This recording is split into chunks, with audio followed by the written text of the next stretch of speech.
Banyak yang bilang scalping itu cuman enak kalau marketnya lagi trending atau misalnya lagi bergerak entah bullish entah bearish. Padahal di sideways pun kita tuh bisa profit teman-teman kalau kita mengerti caranya. Nah sekarang saya akan berbagi sedikit kenapa sih kok kita bisa scalpingan santai dalam momen market sideways.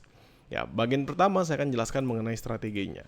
Sederhana teman-teman, kita akan pakai ini yang sudah ada aja ya, yang sudah terbentuk. Saya tarik from this level to this level, basically tarik dari pembentukan badinya aja. Ini saya ganti jadi garis, tentu ini akan sama ya.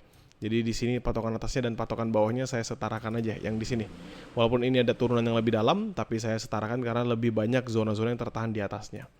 Jadi ini adalah zona atas dan bawah. Saya akan pakai catatan harga, price range. From this one kita taruh berarti 335899 atau 3359 lah ya, kita bulatin teman-teman. 3359, lalu untuk level bawahnya akan ada di 3342.832. Ini basically adalah zona atas dan zona bawah dari si XAUUSD-nya. Nah, pertama kita itu mengidentifikasi area support dan resisten yang tadi yang sudah kita tunjukkan, yaitu resisten di 3359, supportnya di 3342.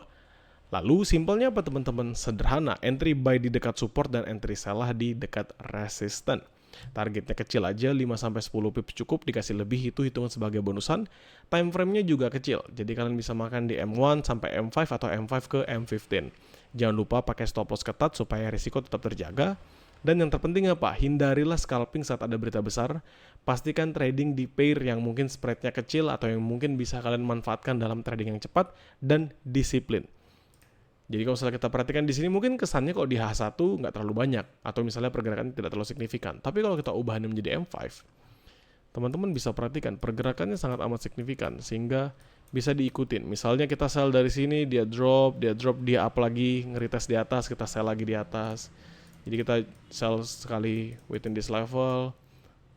Targetnya kan cukup yang kita cukupkan aja 1:2 misalnya. Di sini kita sell, lalu kita di sini sell lagi. Lalu di sebelah sini kita sell lagi kalau misalnya dia masuk, which is kita di sini dapat 1, 2, 3 kali antrian. Kalau misalnya buy di bawah ya ketika dia nge-retest dari zona supportnya. Ya, ini saya nggak ngejelasin secara langsung, oh scalping itu kalian pakai time frame sekian dan ini sebagainya, nggak. Ini hanya penjelasan bahwa namanya trading on scalping itu nggak harus kalian tradingnya ketika marketnya sedang trending. Which is dalam momentum sideways ini, selama dia belum breakout zona support dan resistennya. Kalau di sini kan dia break, lalu tertahan dan balik lagi, which is sebatas fake out semata. Lalu dia tertahan sama. Namun ketika dia berhasil break with a strong momentum, tentu pergerakannya akan sangat amat signifikan. Jadi kita tinggal menunggu aja. Sembari menunggu itulah kita memanfaatkan zona tadi sebagai level kita untuk bolak-balik entry. Ya. Jadi sideways ini memang bisa dimanfaatkan sebatas sebagai trade serupa.